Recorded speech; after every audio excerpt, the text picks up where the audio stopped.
The heir of the millionaire CEO took cruel pleasure in humiliating the poor cleaning man, unaware of who he really was. "People like you disgust me," she shouted, while he cleaned the floor. She had no idea she was sealing her own fate. One day, in the middle of yet another humiliation, the family lawyer arrived and interrupted the scene. With a serious voice, he said, "Miss, please show some respect." The girl laughed, but her smile vanished when the lawyer finished the sentence, making her world collapse.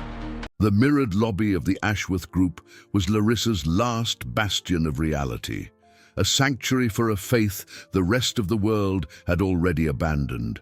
There, under the opulent glow of crystal chandeliers that hung from the soaring ceiling like captive constellations, she wasn't the heiress to a textile empire in visible decline, but the sovereign and unquestionable queen of a kingdom that, in her mind, remained glorious and unshakable.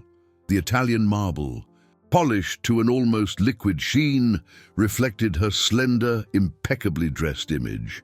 And that reflection was the only truth that mattered to her, the only witness to her power she considered worthy. With a blind determination, she ignored the anxious whispers of employees in the hallways, the worried glances exchanged over her head, the financial reports her father tried, with clumsy subtlety, to hide in the locked drawers of his lavish office. She even ignored the subtle scent of dust and neglect that was beginning to accumulate in the corners that yesterday's luxury could no longer conceal. To her, any sign of decay was merely a reflection of others, envy, the shadow cast by those who would never reach her station. Her family's legacy, a colossus built over generations of hard work and shrewd negotiations, was to Larissa a divine right, an impenetrable fortress that no worldly crisis, no fluctuation on Wall Street could ever shake. She believed this with the unshakable faith of someone who had never had to fight for anything, of someone who had always had the world served to her on a silver platter. That particular morning, the tension in the air was almost palpable, a static electricity that made the hairs on the back of one's neck stand up. But Larissa, immersed in her own universe, interpreted it as the usual deference her mere presence commanded.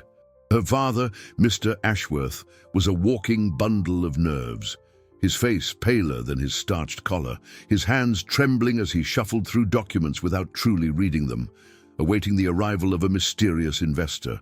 This man, a reclusive billionaire whose fortune was legendary, represented the last desperate lifeline for the family business. Larissa knew the meeting was important, but the details seemed dreadfully dull to her, a distant and irrelevant drone. For her, it was just another day to reaffirm her power, to make sure that everyone in that building, from the top-floor executive to the mailroom clerk, knew exactly who was in charge. And her new favorite target, the focus of her cruel boredom, was Robert, the newly hired janitor. There was something in the quiet stillness of the middle-aged man, in his serene, observant gaze that seemed to see through all pretense, that irritated her profoundly. He didn't bow and scrape like the others. He simply existed, efficient and silent, and his inherent dignity was a personal affront to her dominance. The perfect opportunity for her little theater arose as Robert was finishing polishing the last section of the floor, leaving it with a glassy shine that reflected the lights like a dark lake. Larissa strode toward him, a green detox juice in her hand, with a group of managers trailing behind, discussing strategies she barely bothered to hear. With a move she had mentally rehearsed, she stumbled theatrically, her ankle turning with a studied grace. The cup flew from her hand, and the thick green liquid splattered across the floor, splashing onto Robert's immaculately clean uniform. A dead silence fell over the lobby. All eyes were fixed on the green stain spreading across the marble. Robert, without a word, took out his cloths and knelt to begin cleaning. The sight of him, on his knees before her, ignited a spark of cruel pleasure in Larissa. She turned to the managers, her voice echoing in the silence. "You useless man, look what you did!" she screamed, the accusation deliberately absurd. The humiliation was the main course. "I don't understand how my father hires this kind of person. People like you disgust me, crawling on the floor, which is right where you belong." The words hung in the air, venomous and heavy. No one moved. Robert continued his work, his back bent in a quiet acceptance that only infuriated her more. At that exact moment, the soft chime of the arriving elevator announced a new presence. Mr. Davies, the company's chief counsel, hurried out, his leather briefcase clutched to his chest. His eyes swept the scene, Larissa triumphant and disdainful, the managers paralyzed, and Robert on his knees on the floor. The lawyer's face, once professional and composed, drained of all color, becoming a mask of pure panic. He rushed toward her, his voice a desperate, urgent hiss. "Miss Ashworth, stop! For God's sake, stop right now!" The panic in Mr. Davies's eyes was an omen, a silent alarm that Larissa, in her bubble of arrogance, couldn't decipher in time. "With my what?" she sneered, contempt dripping from each syllable like a slow poison. "My doormat. My trash collector." She felt she was at the height of her power, the gravitational center of this universe of marble and glass.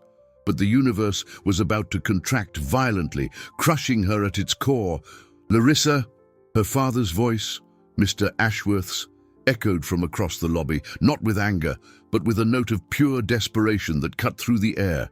He had just arrived for the most important meeting of his life, and the scene he found paralyzed him, the blood draining from his face, leaving him with the pallor of a ghost. He saw the juice on the floor, the humiliated employee, his daughter with a cruel smile, and the panicked lawyer.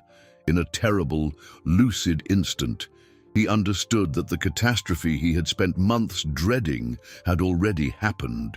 Mr. Davies, trembling visibly, finally completed the sentence that had been caught in his throat as Robert rose slowly, wiping his green juice-stained hands on his uniform with a deliberate calm that was more intimidating than any outburst.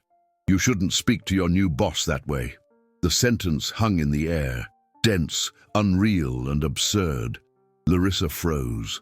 The smug smile on her face dissolved as if it were made of glass, shattering into an expression of pure, stunned disbelief. Her mind, accustomed to a reality where she was the sun, refused to process the information. Boss. That man, it was a sick joke, a nightmare. Robert, the janitor, ignored her completely, as if she were a noisy piece of furniture in the room, his eyes, once quiet and observant, now fixed on Mr. Ashworth with a cold, cutting intensity. "I told Mr. Davies I'd come a day early, undercover," Robert said. His voice had changed. Gone was the silent subservience, replaced by a firm tone, resonant with unquestionable authority. The voice of a man accustomed to commanding, to making decisions that could build or destroy entire fortunes, move markets, influence stock values with a single phone call. "I save companies, Mr. Ashworth, not the playgrounds of spoiled children. I needed to see the culture, the soul of the place your daughter would create when she took over." He pulled a pristine white silk handkerchief from the pocket of his coveralls, a gesture so incongruous it bordered on the surreal. With deliberate calm, he wiped his hands and then let the handkerchief fall to the floor, next to the puddle of juice. The gesture was a final blow, a seal of contempt. "I've seen enough. The acquisition offer is withdrawn." Each word was a nail in the coffin of the Ashworth Group. "I'm acquiring your direct competitor at 2 p.m. I've already given the orders. And I will make it a point to hire all of your valuable employees when I drive you into bankruptcy, which, at this point, will be a mere formality." The air in the lobby grew thin, hard to breathe. The future of the company, a lifetime's inheritance, the Ashworth family's net worth, it all crumbled in less than a minute. Robert then turned to Larissa. She was wax pale, her lips parted, struggling to draw a breath. The shock had robbed her of her voice, her poise. her everything. "As for you, miss," he said, his voice now slightly softer but laced with an icy pity that was crueler than anger, "enjoy the disgust. You'll be feeling a lot of it very soon when you're looking for your first real job." Mr. Ashworth let out a low groan, a sound of animal pain, and clutched his chest, staggering to the side, finally leaning against a pillar.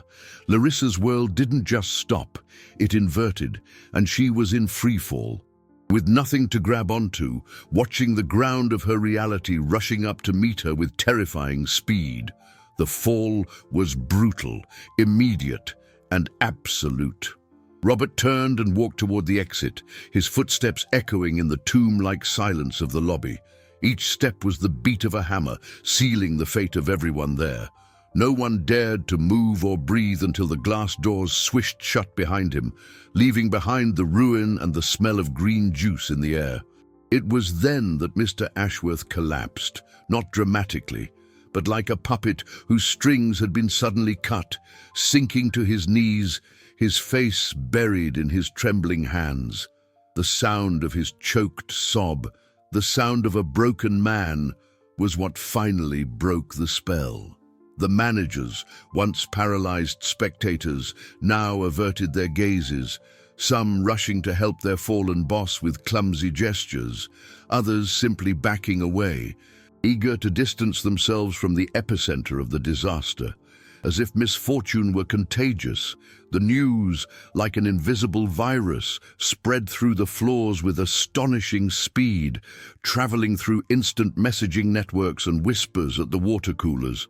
The multimillionaire everyone had awaited as a savior was, in fact, the janitor the heiress had just publicly humiliated. The irony was so cruel, so poetic, it seemed torn from a Greek tragedy.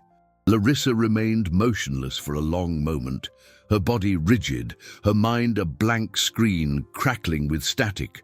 Reality was a shapeless blur she couldn't focus on. She looked at her father on the floor, at the frightened faces of the employees who now stared at her with a new and terrible clarity, at the green stain and the white silk handkerchief on the marble. It all felt like a lucid nightmare from which she couldn't wake. Slowly, the shock began to give way to a wave of shame so hot and overwhelming it made her feel physically ill, a knot forming in her stomach.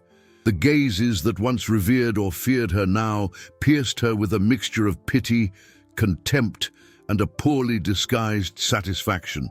She was the joke, the cause of everyone's ruin. Without a word, she turned and ran, her expensive heels clattering awkwardly on the polished floor, the sound echoing her desperate escape.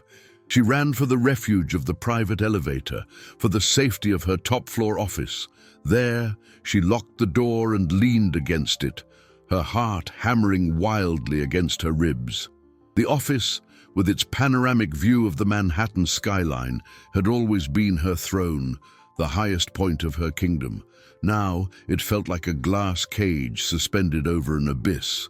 She looked at the portraits of her grandfather and her father, the men who had built the empire, the capital, the fortune she had just demolished with a cup of juice and a few venomous words, her family's inheritance, the accumulated assets, the net worth that defined her. It was all about to turn to dust because of her. Hours passed. She didn't answer the knocks on the door or her father's insistent calls. She sat in the dark, listening to the distant sound of the chaos she had created. Near the end of the day, driven by a masochistic need to understand the extent of the damage, she approached the door and opened it a crack, just enough to overhear the conversation of two secretaries in the hall. "Did you see? The little princess managed in 5 minutes what the recession couldn't do in 5 years, one said, her voice weary. Destroyed everything. What's going to happen to us now? The other replied with a resigned voice, Look for new jobs, I guess. But what about her? What does someone like her do without Daddy's dollars? The first let out a bitter, humorless laugh. Maybe she'll find out what it's like to really crawl on the floor.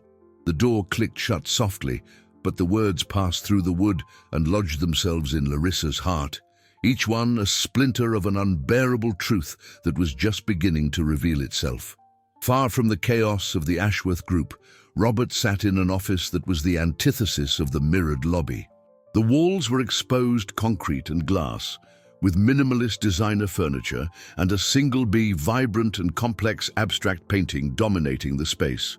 The view was not of the bustling city, but of a serene Japanese garden, where every rock and every leaf seemed to be in a state of permanent meditation. Here, silence was a tool, a space for thought, not an absence of sound. He had exchanged the janitor's uniform for a light linen suit that exuded an understated elegance, but the change was merely superficial. The same calm, the same erect posture, and the same observant gaze remained. Robert was not a man born with a silver spoon in his mouth. His vast fortune had been built with shrewdness, patience, and a deep understanding of human nature, a skill he considered his greatest asset. He had started from scratch. With a small inheritance, he invested carefully in the stock market, studying the cash flow of companies, devouring annual reports while others read novels. He possessed an almost preternatural ability to identify value where others only saw problems. Over time, his businesses expanded, and his capital grew exponentially, with diversified investments ranging from real estate funds in Zurich to portfolios of cryptocurrencies like Bitcoin and others that many of his peers still considered too volatile. He was a billionaire, but he lived without the excesses most associated with such wealth, preferring to invest in art and philanthropy. His consultant and old friend, Michael, entered the room with 2 steaming cups of tea. "So, the reconnaissance mission was enlightening," Michael said with a dry tone, placing a cup in front of Robert. Robert picked up the cup, the warmth spreading through his hands. "Enlightening is a kind way to put it," he replied, his voice devoid of any triumph. "It was a disaster, a symptom of a deep-seated disease." "You were harsh, Robert," Michael said, sitting across from him. "Withdrawing the offer, announcing the acquisition of the competition in front of everyone. It was a public execution. Their stock will plummet tomorrow morning, before the market even opens." Robert looked out at the garden, at a colorful koi swimming slowly in the pond. "What did you expect me to do? The company is rotting from the inside out. The future leadership, the heiress, treats employees like disposable objects. The father, the current leader, allows it. That wasn't an environment to invest in, it was one to demolish. An investment that would be like throwing good money after bad, a liability waiting to happen." He paused, his fingers drumming on the porcelain. "I take no pleasure in this, Michael. I feel a profound disappointment. There was a good business there, a legacy, a brand with history. But a business isn't just made of assets and liabilities, of buildings and machines. It's made of people. And the person at the helm was poisoning the company's soul." Michael sighed, well acquainted with his friend's philosophy. "I know. But there are good people there, people who have worked their whole lives for the Ashworths. What will happen to them?" The question hung between them, heavy and without an easy answer. Robert knew that the bankruptcy of the Ashworth Group would leave hundreds unemployed, people who were not to blame for Larissa's arrogance. His plan was to absorb the best talent into the rival company, but not everyone would be so lucky. The profitability of his decisions was easy to calculate in dollars, but the human cost was a more complex variable.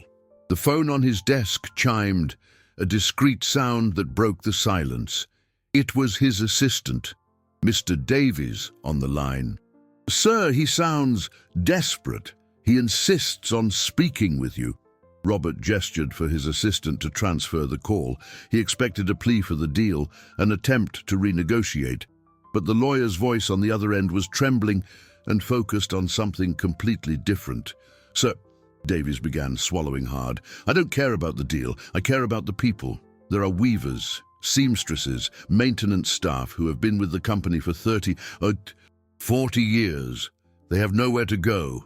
Their pension funds depended on this company. Please, is there anything you can do for them?" The appeal wasn't for capital, but for compassion, and it struck Robert in a place no balance sheet could touch. Reality collapsed on Larissa not like a violent wave, but like a slow, suffocating leak of poison gas. The first few days were a blur of hysterical denial. She locked herself in her luxury Park Avenue apartment, ignoring the dozens of missed calls, expecting her father to somehow fix everything with a phone call, as he always did. But his phone eventually went to voicemail, and the news that seeped through the cracks of her self-imposed isolation grew steadily worse. "Assets frozen," read one headline in the financial paper. "Ashworth Group files for Chapter 11, announced another. The fortune she had considered infinite, a birthright as certain as the sunrise, was evaporating like a puddle on hot asphalt. The first tangible sign, the first crack in her armor, came when her black card was declined while trying to order dinner from her favorite Japanese restaurant. Humiliated and confused, she tried another and then another, each rejection sounding like a small electronic slap. The feeling of powerlessness was new, alien, and terrifying. The next day, a marshal knocked on her door with a repossession notice for the sports car in the garage.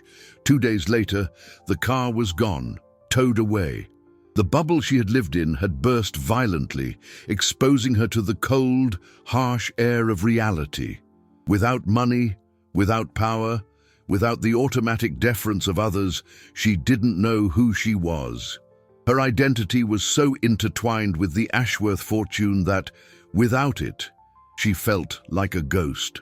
Finally, when the pantry was empty, with only water and a jar of olives left, she swallowed her bitter pride and went to her parents' house. She found her father in his study, but the imposing, confident figure she knew was gone. In his place was a man who had aged 10 years in 10 days. His shoulders slumped under the weight of defeat. He wasn't analyzing the price of gold or stocks. He was surrounded by a mountain of bills, invoices, and collection letters with red banners. "What do you want?" "Larissa?" he asked, his voice devoid of its former warmth, the tone flat and exhausted. "What happened?" she asked, her voice weak, childish. "What do you think happened? It's over.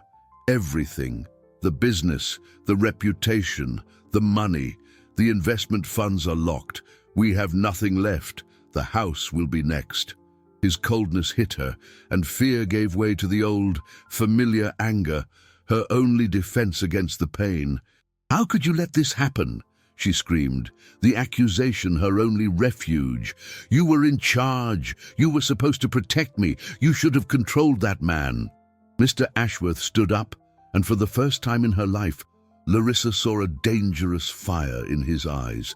"Me? I was supposed to protect you. I've spent your entire life protecting you from reality, Larissa, giving you everything you wanted, cleaning up your messes, letting you treat the world like your personal playground. I created a monster, and that monster devoured everything we had." His words struck her with the force of a slap. "That man, as you call him, offered us a lifeline. An investment that would have given us breathing room for another decade. He offered us a future, and you spat in his face because he was cleaning up your mess. You didn't just destroy the business, Larissa. You destroyed our family name, your grandfather's legacy. You destroyed the lives of hundreds of employees." He was breathless, his face red with a fury and pain that had been dammed up for years. "I can't protect you anymore. I can't fix this anymore." He walked over to the desk, grabbed a newspaper, and threw it down in front of her. Several job ads were circled in red pen. "Recess is over. Welcome to the real world. You either find a way to contribute, to support yourself, or you find somewhere else to live." Her father's ultimatum left her reeling, the air thin in her lungs.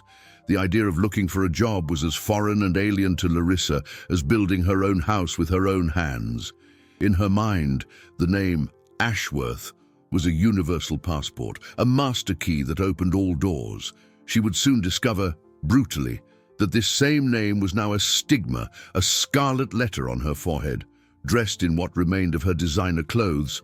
Trying to project a confidence she didn't feel, she scheduled interviews at rival companies, luxury boutiques, and art galleries, places where she believed her experience as an heiress and socialite would be valued. The first interview was a humiliating disaster. The interviewer, a middle-aged man with a condescending smile, barely hid his scorn as he read her resume. Larissa Ashworth. Ah, yes, the famous Larissa Ashworth. We heard the story. Fascinating. Unfortunately, we're not currently looking for someone with your qualifications. The second was even worse. The HR director of a famous French brand dismissed her in less than 5 minutes, saying with icy politeness that they were looking for someone with actual experience in teamwork and resilience under pressure. With every closed door, every false smile, Larissa's armor of arrogance cracked a little more, exposing the frightened, unprepared person beneath. The story of her public humiliation of Robert, the disguised billionaire, had become a legend in New York's corporate world, told and retold with a mixture of horror and delight. No one wanted to hire the spoiled heiress who sank an empire, fearing her toxic attitude might contaminate their own businesses. The humiliation was of a different kind now. It wasn't the sharp, fleeting embarrassment of a declined credit card, but a deep, continuous rejection of who she was as a person. For the first time, she was being judged not by her net worth, but by her character, and she was being summarily failed. The days turned into a depressing, grey routine of sending resumes for jobs she wasn't qualified for and receiving silence or polite rejections by email. Her money was running out. She sold her last pieces of jewelry and designer bags for a fraction of their value to pay the rent on a small, impersonal apartment in a modest neighborhood in Queens, a place that smelled of loneliness. One day, while walking aimlessly through the streets, the harsh New York sun beating down on her, trying to avoid returning to the empty, silent apartment, she saw a familiar face across the street.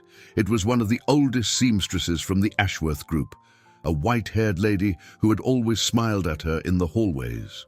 Now, she stood in line at a city employment agency, her face etched with worry, clutching a folder of documents. Their eyes met for a brief, terrible second. Larissa saw in them not anger, but a deep, desolate sadness. In that instant, the weight of what she had done hit her with the force of a punch to the gut. It wasn't just about her lost fortune. It was about the lives, the histories, the families she had turned upside down. She turned away quickly, her heart tight with a guilt that was almost physical. Desperate and exhausted, she was wandering without a destination when something caught her eye.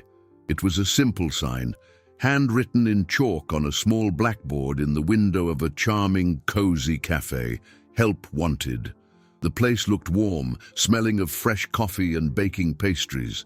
It was the kind of place she would never have noticed before. She looked at her reflection in the glass. She was pale, with dark circles under her eyes, the very picture of defeat. She looked at the sign again, crawling on the floor. Her own words echoed in her mind, swallowing the last bitter dregs of her pride. Feeling she had nothing left to lose, she took a deep breath and pushed the door open. The little bell above her head chimed, announcing her arrival in a completely new world. The interior of the cafe, the Humble Bean, was as welcoming as it appeared from the outside, a refuge from the city's noise and indifference. Rustic wooden tables, each with a small vase of wildflowers, and the comforting aroma of coffee, cinnamon, and freshly baked scones filled the air.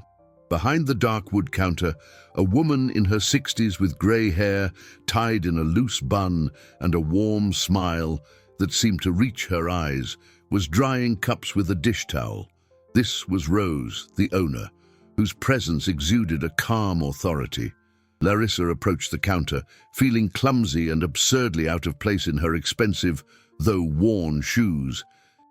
"Excuse me, I saw the sign in the window," she said, her voice almost a whisper, hoarse from disuse and wounded pride. Rose looked her up and down, her kind yet shrewd eyes not missing the designer clothes, though slightly wrinkled, nor the impeccable manicure that contrasted violently with the desperate expression on her face. "Never worked in a cafe before, have you, dear?" she asked, her voice gentle, without a trace of judgment, merely an observation.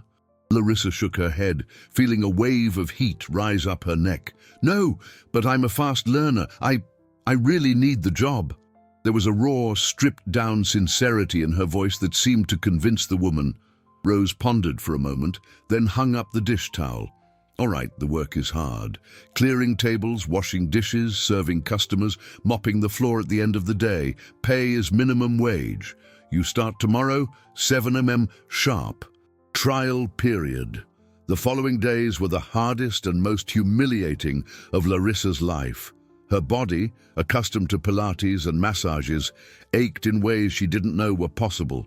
Her hands, once soft and manicured, quickly became rough and covered in small blisters and cuts. She was clumsy, dropping a full tray of glasses on the first day, mixing up orders, breaking a cup on the second. Harder than the physical strain, however, was the constant annihilation of her ego. She, who had been served her entire life, now served others. She, who commanded, now obeyed.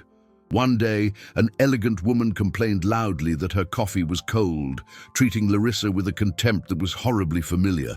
"Can't you do anything right?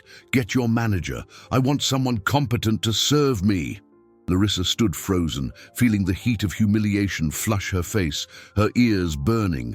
The woman's words were a distorted echo of her own words to Robert.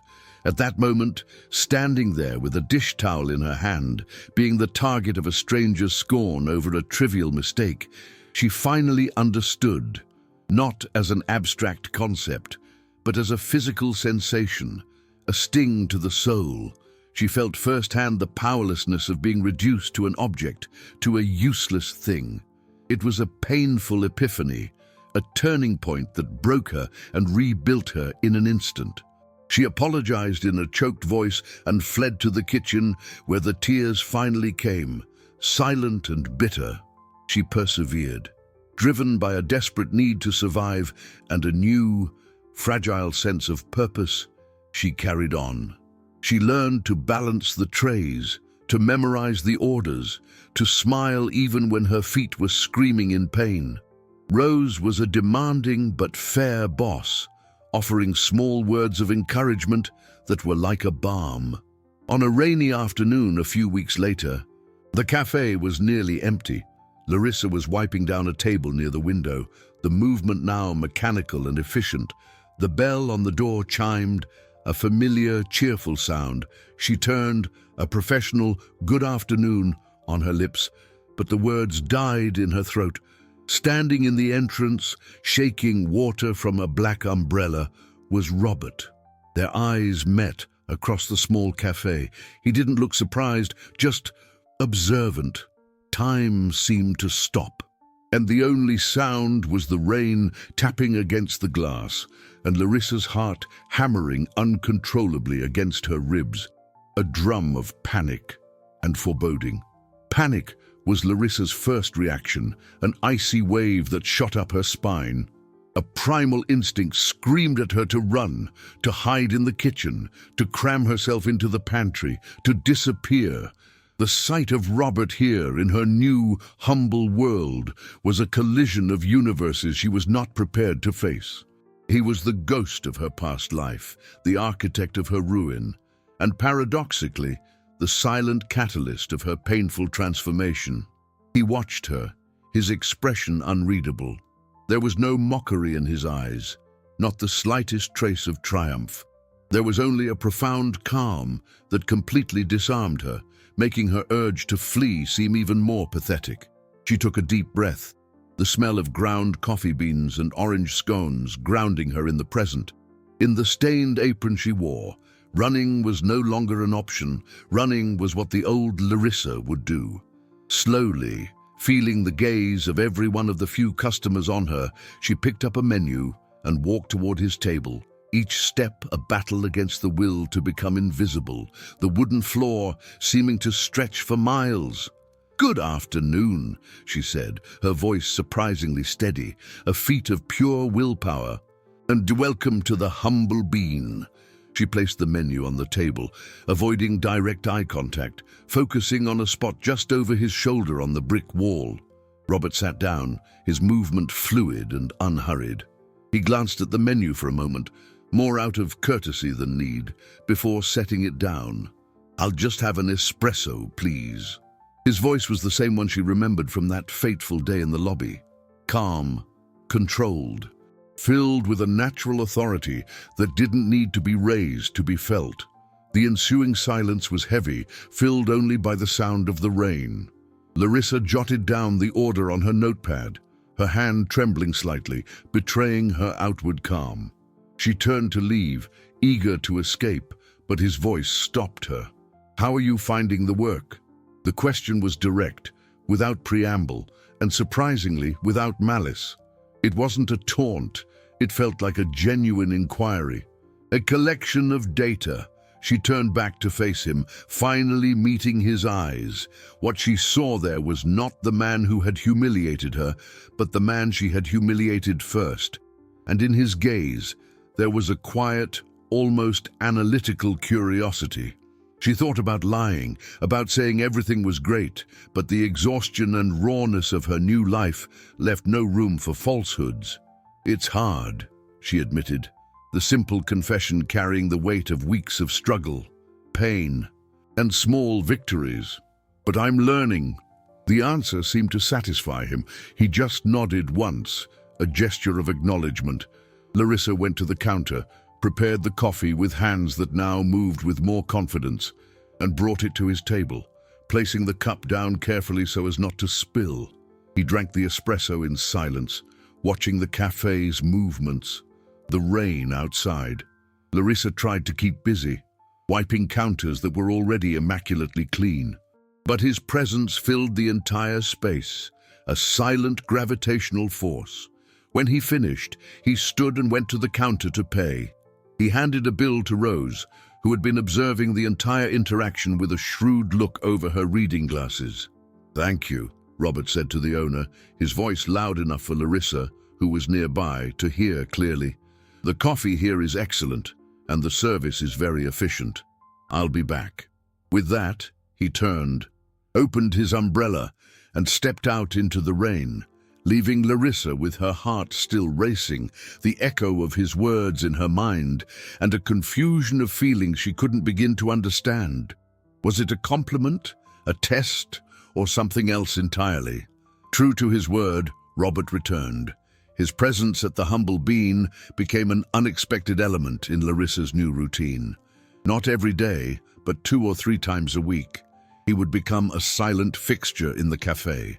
He always sat at the same corner table, from which he had a clear view of the counter and the door, ordered an espresso, and sometimes a simple croissant. He would read an international financial paper or simply watch the rain, seeming lost in thought. The conversations between him and Larissa were minimal, almost ritualistic, limited to the order and a shared thank you when he paid. Yet his constant presence began to change in meaning for her. It ceased to be a source of anxiety and became a sort of bizarre and strangely comforting routine. It was as if he were a silent witness to her penance, to her slow, arduous journey of transformation. His presence kept her honest, a constant reminder of where she'd come from and why she was there, wiping crumbs from a table that wasn't hers. Every coffee she served him was a small act of reparation. Under Rose's patient yet firm tutelage, Larissa flourished in a way she never imagined. She learned not just the tasks of the cafe, but also the small joys and dignity of service. She learned to anticipate the regular's order, Mr. Jacobs, who always wanted his coffee with a drop of milk. She learned to soothe a crying child with a cookie and a smile, discovering a patience she didn't know she possessed. She learned to offer a kind word to someone who seemed to be having a bad day. She began to see people not as a backdrop to her own importance, but as individuals with their own stories, their own struggles, and their small joys. She befriended Anna, the other waitress, a college student who juggled work and studies with an infectious energy. They shared quick meals in the kitchen, laughing about difficult customers and dreaming about the future. For the first time, Larissa had a real friend, someone who liked her for who she was. Not for the last name she carried. In quiet moments, mopping the floor at the end of a long day, her mind would drift to the past. The flashbacks were no longer of lavish parties or the sparkle of jewels. They were of a lonely childhood in a huge, empty house, where her parents, always busy with the business, with maintaining the family fortune, with meetings about interest rates and dividends, substituted presents with expensive gifts. She remembered waiting for hours to show her father a school drawing, only for him to give it a hurried glance before taking a call about stock prices in Tokyo. She understood that her desperate need for attention, her performative cruelty, had been born from a deep void, a lack of affection that no amount of money or inheritance could fill. She wasn't excusing herself, but she was beginning to understand herself. One day, the bell on the door chimed, and she looked up with a practiced smile. The smile faltered, freezing on her face. Standing in the doorway, looking uncertain and completely out of place, was her father. He looked around the small cafe, at the brick walls and the flowers in the vases, and then at her, dressed in her coffee-stained apron, a tray in her hand. His eyes widened in shock, but beneath the surprise, Larissa saw something she hadn't seen in years, a faint, almost imperceptible glimmer of admiration. The encounter with her father in the cafe was strange, suspended in time, laden with a silence that said more than 1,000 words ever could. He ordered a coffee and sat at a table near the window, watching her work with an intensity that unnerved her. Larissa felt the weight of his gaze, but didn't falter. It was a test, and she knew it. She continued to serve customers with a newfound courtesy, to clear tables, to perform her duties with a quiet efficiency she had earned the hard way, with blisters on her hands and aches in her back. When the rush subsided and the cafe settled into an afternoon lull, she took a deep breath and sat down at his table. For a long moment, they just looked at each other. The anger, disappointment, and accusation that had defined their last, terrible conversation had dissipated, replaced by a shared melancholy. The sadness of two people who had lost everything, including each other. "You look well," Mr. Ashworth said finally, his voice hoarse, as if he hadn't used it in days. "I'm tired," Larissa replied with disarming honesty. "Very tired, but I'm okay." It was her father who broke the barrier first, his pride finally cracking under the weight of regret. "I'm sorry, Larissa," he said, and her eyes filled with tears at the words she never thought she'd hear. "I failed you. I failed you terribly. I was so focused on building an even bigger legacy, on giving you the life I never had, that I forgot to give you what really mattered. I gave you money, but not values. I taught you about the importance of assets, but not about the importance of empathy. What happened? It's my fault, too." His confession opened the floodgates of Larissa's heart, washing away the last of her defenses. "No, Dad, it was my fault. The words were mine. The cruelty was mine. I was a horrible, empty person." They talked for over an hour, the most honest and painful conversation they had ever had in their lives. They spoke of loneliness, of expectations, of failures. It was a healing conversation, like draining an infected wound. Father and daughter, stripped of their empire and their social masks, finally met each other for real in the middle of the ruins. He told her about his own efforts. After the bankruptcy, he found himself with nothing but decades of knowledge about the textile industry. Some of his most loyal employees, the ones Robert hadn't hired for the rival company, had sought him out. Together, they were trying to start something new. a small workshop focused on high-quality craftsmanship operating out of a rented garage in the Bronx. It was a humble, almost pathetic beginning compared to the grandeur of the old Ashworth Group. But it was theirs, built with sweat, hope, and almost non-existent working capital. They had no major financial investments, only their experience and the will to work. "It's a new start," he said, his eyes glinting with a spark of his old business passion. "We're struggling. Every penny counts, but we're in it together." He paused, looking down at his daughter's hands, now calloused from manual labor. "I know it's a lot to ask, but what you've learned here, about people, about service, about hard work, we need that. I need that." He looked into her eyes, the request clear and humble, devoid of any paternal authority. "Would you like to join us? Not as an heiress, there is no inheritance, but as a partner. To start from the ground up."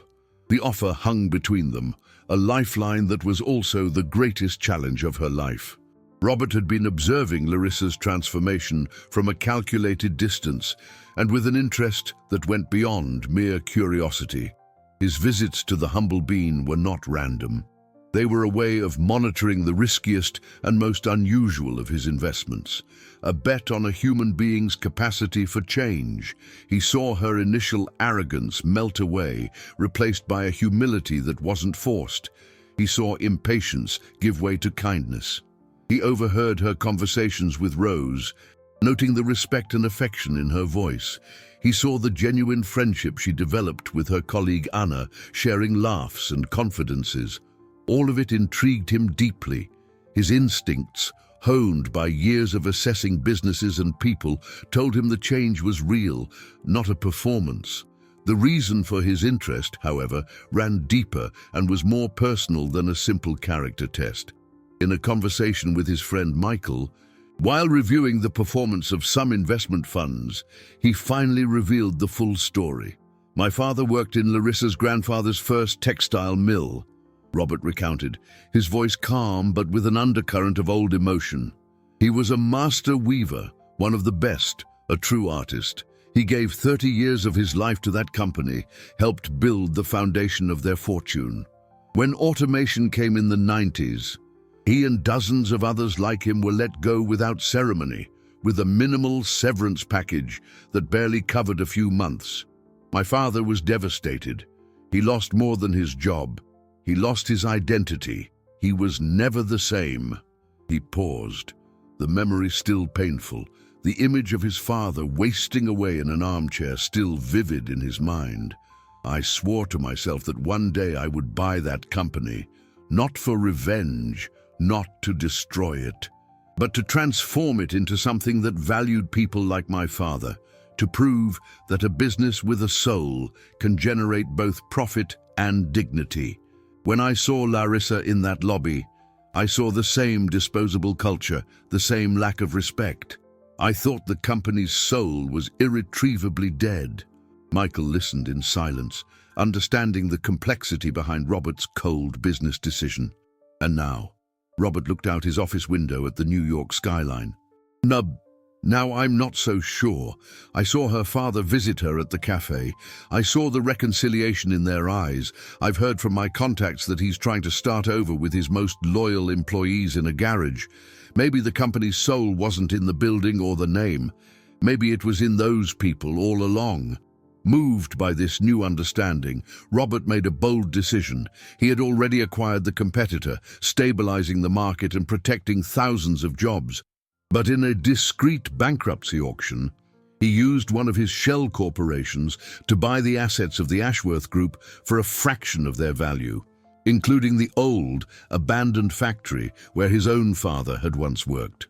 It was a purely sentimental move, an investment that offered no obvious profitability and one that his analysts had strongly advised against. He then called Mr. Davies, who had become a cautious intermediary between the two worlds. "I'd like to schedule a meeting with Mr. Ashworth," Robert said, "and please ensure his daughter is present as well. It's essential." Mr. Davies hesitated, confused. "What would the meeting be about, sir?" Robert allowed himself a small smile, the first genuine one in weeks, about a new investment, about building a different kind of business, with a cash flow based on principles, not just numbers. He hung up and stared at the black and white photo of a young weaver on his desk. It was time to close a circle that had been opened decades ago. The location chosen for the meeting was not an imposing office overlooking the bay, or a luxury restaurant with linen tablecloths. At Robert's request, they met at the Humble Bean after the cafe had closed for the day. The smell of brewed coffee and the soft glow of the table lamps created an intimate, neutral atmosphere. Just the three of them and Rose, who insisted on serving the coffee, moving silently in the background like a benevolent guardian of this crucial moment. The atmosphere was charged with a palpable tension. Mr. Ashworth looked like a man heading to his own sentencing, his hands clasped on the table. Larissa, beside him, displayed a nervous calm. She was no longer the arrogant queen nor the humbled worker, but something new, a fusion of both experiences, a whole person. Robert arrived punctually, dressed casually, and greeted them all with a nod before sitting down. He got straight to the point with his characteristic efficiency. "Mr. Ashworth, I know about your new venture," he began. "I know you're working with few resources, but with a great deal of experience and loyalty. That's an asset that doesn't appear on any balance sheet. But to me, it's the most valuable one of all." He turned to Larissa, his gaze direct and appraising. "And I've seen what you've done here. You didn't just learn to work, you learned to serve. You learned the value of labor and, more importantly, the value of people. A lesson many elite business schools fail to teach." Larissa felt her face flush, but she didn't look away, accepting the compliment with a quiet dignity. He then opened a folder on the table. Inside, there were no complicated contracts or profit projection charts. There was the blueprint of an old building and a few photographs. "I bought the first Ashworth Group factory at the asset auction," Robert said, to the utter shock of Mr. Ashworth, who paled. "The place where it all began, where men like my father worked." He briefly told the story of his father, not with bitterness, but with a matter-of-fact tone, closing a personal loop. "And I don't want to buy what you're building. I want to invest in it. I want to be a partner." He laid out the proposal with clarity. He would provide all the necessary capital to refurbish the old factory, purchase modern equipment, and finance the operation for 2 years until the company could sustain itself. In return, he wanted a minority stake in the new company. "I'll handle the interest, the liabilities, and the cash flow," he said. "You handle what you do best, quality textiles." The offer was more than generous. It was a miraculous salvation, an impossible dream made real. But there was one final condition, and it was the most important. He looked directly at Larissa, and in that moment, the entire cafe seemed to hold its breath. "The partnership only works if you are part of the management.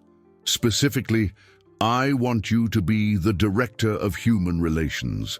Your sole job will be to ensure that every single employee, from the weaver to the manager, is treated with the dignity and respect the old company lost along the way."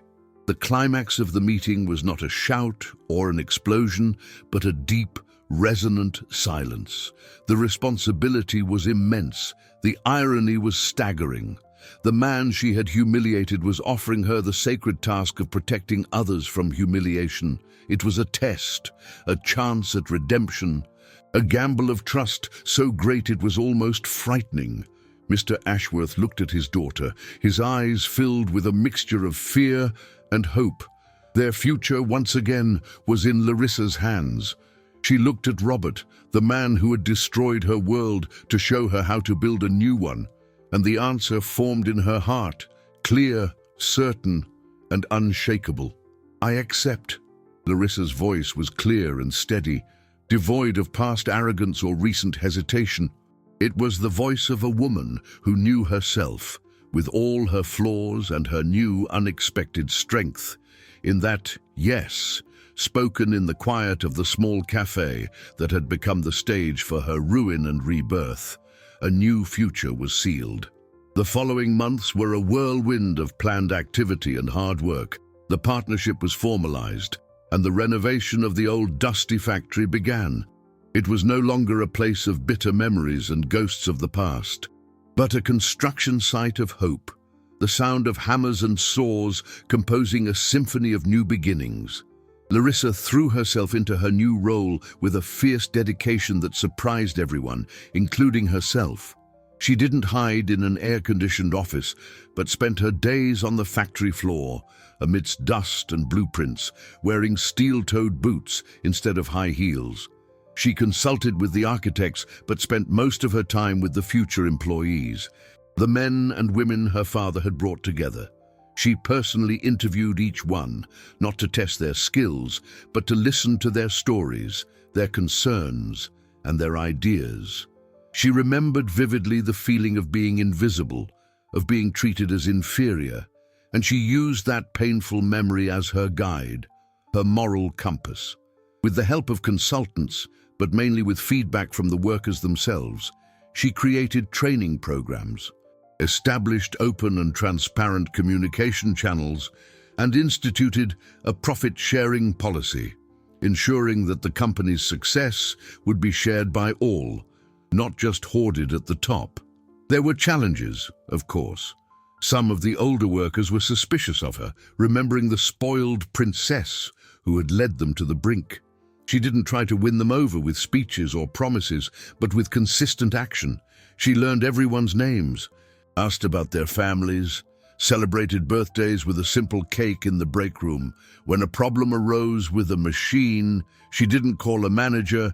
She went to the site, listened to the operators, and worked with them to find a solution. She was building trust, brick by brick. She and her father rebuilt their relationship on the solid foundation of work and mutual respect. He no longer saw her as an heiress to be protected, but as a competent and compassionate partner whose insights on human capital were as valuable as his on financial capital. Robert Yeo, for his part, kept his word. He managed the financial side with his usual genius, ensuring capital was used efficiently, but he never interfered with Larissa's personnel management decisions. He trusted her. The new company, christened Phoenix Textiles, began to take shape. The focus was not on mass production to compete with giants, but on artisanal, sustainable, and high-quality fabrics. They won small contracts, and Phoenix's reputation began to grow, not just for the quality of its products, but for the story behind them, the story of a company that valued its people. A year after the meeting in the cafe, the factory was fully renovated, a blend of old industrial charm and modern technology. The first major collection was ready, and they were preparing for the launch event to be held right there in the heart of the company. On the eve of the event, Larissa walked alone through the silent corridors of the factory, the sound of her footsteps echoing. She stopped before a large window overlooking the yard. She saw her reflection in the glass, but the woman staring back was a stranger, a woman marked by struggle, but with eyes that shone with purpose. And she, finally, liked who she saw. The launch event for Phoenix Textiles was nothing like the extravagant, empty parties Larissa used to attend. Instead of a luxury ballroom, the setting was the factory floor itself, the modern, silent looms serving as a functional art installation, the exposed brick walls adorned with samples of the vibrant fabrics they now produced. The air smelled not of expensive perfume, but of new cotton, machine oil, and the promise of honest work. The guests weren't just moguls and celebrities, but also the proud employees and their families, local suppliers who had believed in the project, and their first clients. The atmosphere was one of genuine celebration, a party for a community that had risen from the ashes, stronger and more united. Rose was there, radiant in an elegant dress, chatting animatedly with a weaver's wife. Anna, her friend from the cafe who now helped Phoenix with part-time marketing, circulated with a tablet showing off the company's new website. Larissa stepped onto a small, makeshift stage, her heart pounding, but not with fear. It was the pulse of life, of gratitude. She looked out at the crowd, at the hopeful faces of her team, at her father watching from the front row, with silent tears of pride streaming down his face, and at Robert leaning against a pillar in the back, discreet as always, with an almost imperceptible smile of satisfaction. Good evening, everyone," she began, her voice amplified by a microphone, resonating with a hard-won calm. "Many of you knew me in another life. A life where I believed a person's worth was measured by their last name or their bank balance. A life where I lived in a mirrored lobby but couldn't truly see my own reflection." She paused, the raw honesty in her voice capturing everyone's attention. "I learned the hard way that true wealth, the real legacy, isn't in assets or property, but in human connection. It's in the respect we give and receive. I learned that the greatest investment we can make, the only one with a guaranteed return for the soul, is in people."